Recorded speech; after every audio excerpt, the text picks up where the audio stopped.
You want to be really blessed? You should be willing to die for your faith. And that was the reality for the first century Christians. They know what they're getting into. They know, the apostles, they knew that if you believe in Jesus Christ, there is a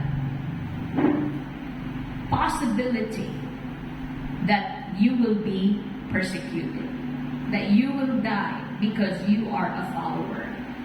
So, this book was written to help us keep our names in the Lamb's Book of Life.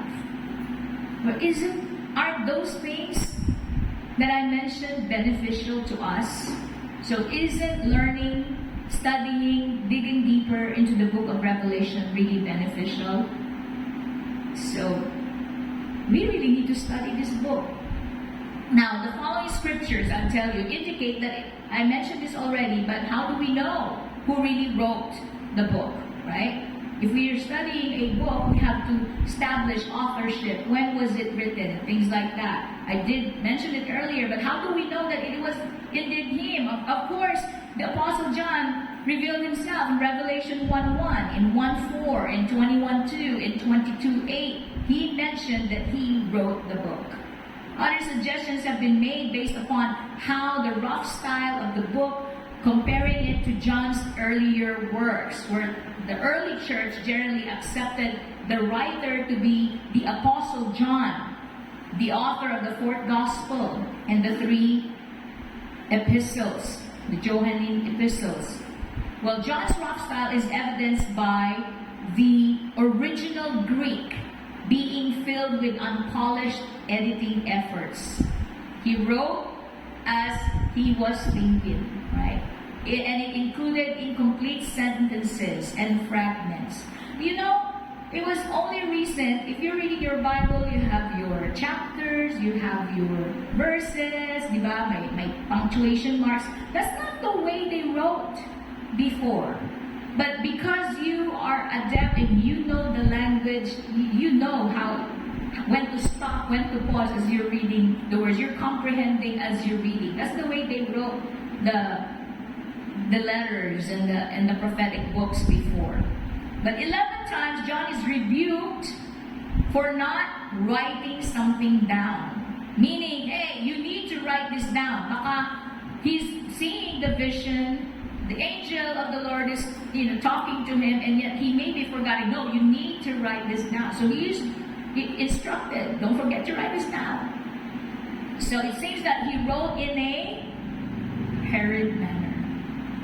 Mamadali siya, quickly writing down what he saw in the Spirit.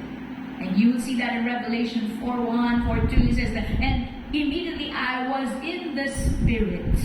He was in the Spirit. So some would say that maybe he was in a trance or he saw a vision, but he was in the Spirit. The revelation was revealed to him. So it seems that he wrote it in a hurried manner. Now people have wondered why John left the writing of the book of Revelation in an imperfect state, if you will.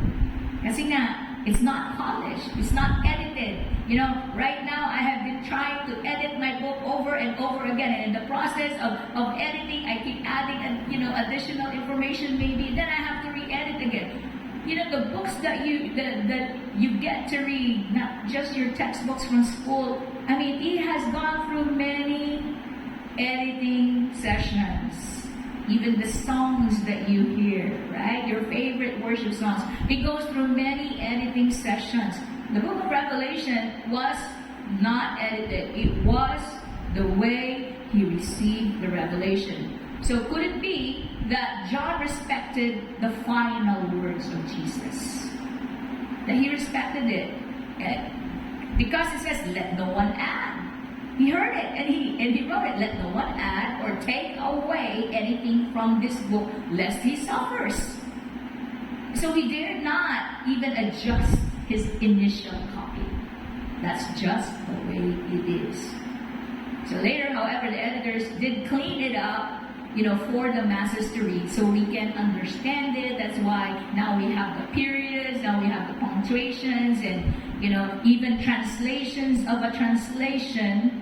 You see how many translations of the Bible you have? I have so many different kinds of Bibles, right? If you have a U version, you can choose all the languages. Can you imagine how many translations the Bible, has today? So translations of the translations, we're picking and choosing the words that can be easily understood by the people of our days. For example, we work with PBS, the Philippine Bible Society. Did you know that the Samareño Bible has gone through another version? It's just Samareño. You would think Samareño is their language, Samareño. But why would it have to go through another edition? It was already published, a few decades ago. Because languages change. Languages evolve. It's like before, if you say, hey man, it's sick. Sick means ailment. In my mind, I'm old school, sick means I'm sick. But now when somebody tells you, hey man, that's sick, it means it's nice, it's good, it's right, it has different meaning. So you have to adapt to the language that is understood by the people. And so, translations are necessary because if you stick to the original language, especially, we don't speak Greek, we don't read Greek, we don't read Hebrew. So it has to be translated. So editors come into play. They would edit and use words and paraphrase or use statements that we can easily understand without losing the original intent and the meaning of the original author. So that's how they go about translations. Now, due to the controversy of the surrounding the style of writing, some have attributed the authorship to another John. Yes, may mga controversies, who wrote this and who wrote that about certain books. They're saying there's this John who's called John the Elder. But most scholars, however, believe that it was the work of the Apostle John. So we need to be clear on that. Accept that this work is from the Apostle John. And the conclusion was clearly attested as early as AD 150 by Justin Martyr. Justin Martyr, I don't know if you've heard me say this before, Justin Martyr doesn't mean that his last name is Martyr. It was just attached to his name. He is an early church father. It was attached to his name because he was martyred for his faith. Right? So he's an early church father in the 2nd century. And around 280 by another early church father named Irenaeus, who had both lived at one time in Asia. When you read the Bible today, it's not the Asia as we know it, like where Philippines is at. Hindi yun yung Asia na sinasabi. They're referring to Asia Minor, which is in Turkey. Okay, that's that area immediately to the north of Israel. Now, another important early church fathers who attest that the book of Revelation was written by the Apostle John would include Clement of Alexandria in AD 200, Tertullian of Carthage, AD 220, and Origen of Alexandria, 223. So, those would be the earliest attestations from their writings that it was John the Apostle who wrote it.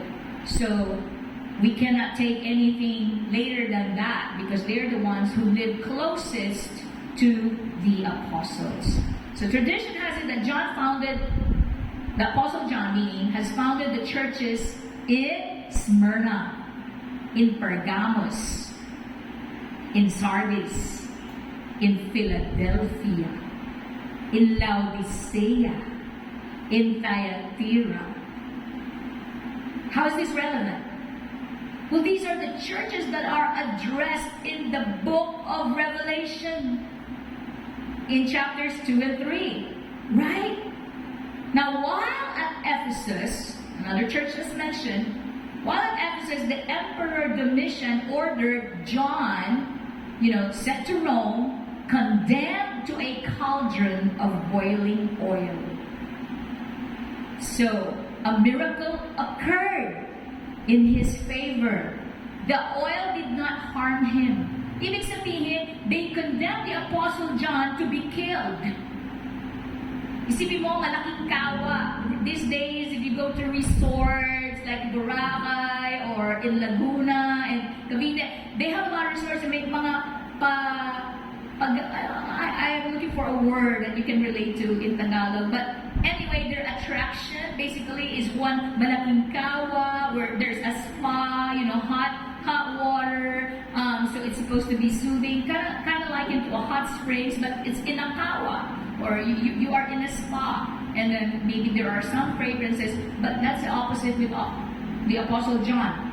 He was put in a big cauldron, itong malaking kawa, that is full of boiling oil. So meaning to say, niluluto siya, piniprito siya. Right? When you fry chicken, what do? It has to be in a big, deep kawa, or kawale, if it's smaller portion. Yes, silyasi. But the shape though, so that the oil is at the bottom and you can dip it. It's neat. That's where we get the term deep frying. Right? So now they were doing that to the Apostle John. They attempted to deep fry him, if you will. Just to have an illustration. The thing is, it's a miracle. They could not get the oil to harm him. So that's God's protection, right? And so what did the Emperor Domitian do? He banished him now to the island of Patmos. So it's a secluded island, he was in Ephesus and Patmos, there would be like some body of water to get to Patmos. It's an island that's away from the mainland. So they exiled him there. Now, Nerva, who succeeded the Emperor Domitian, later recalled John back to Ephesus, where he lived to be nearly 100 years old. It is believed that the remains of the Apostle John, some have written, although some would debate that it's not so, but that the remains of the Apostle John is at Ephesus. So because he returned to Ephesus. So again, he would have written this. This is important for us to go through, but since it's time, let's pause on this and let's talk about the date of authorship, because it is important for you to know. I just gave you a background where he's at, okay?